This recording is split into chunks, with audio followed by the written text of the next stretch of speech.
ज्यांना कोणाला खूप ताण येतोय त्यांनी एक पहिली गोष्ट काय करायची, डीप ब्रीदिंग प्रॅक्टिस. बघायला म्हटलं तर असं वाटतं की काय डीप ब्रीदिंगनी काय होतं, वंडर्स कॅन हॅपन. जेव्हा जेव्हा तुम्हाला ताण येतोय तेव्हा तेव्हा तुम्ही घोटभर पाणी प्या, बसून पाणी प्या, घटाघटा पाणी पिऊ नका आणि थोडं डीप ब्रीदिंग प्रॅक्टिस करा.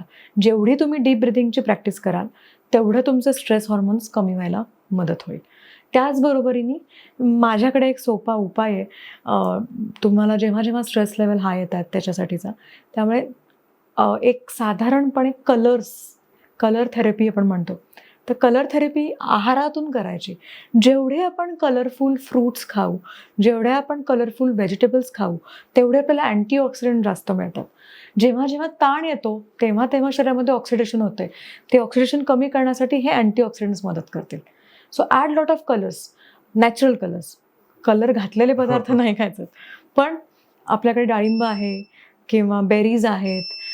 त्याचबरोबर आपण वेगवेगळ्या भाज्या ज्या गाजर असेल, बीटरूट असेल ह्याचा वापर करा. जेणेकरून भरपूर कलर्स पोटात जातील. पालेभाज्या खा, अँटीऑक्सिडंट जातील आणि त्याचा फायदा होऊ शकेल.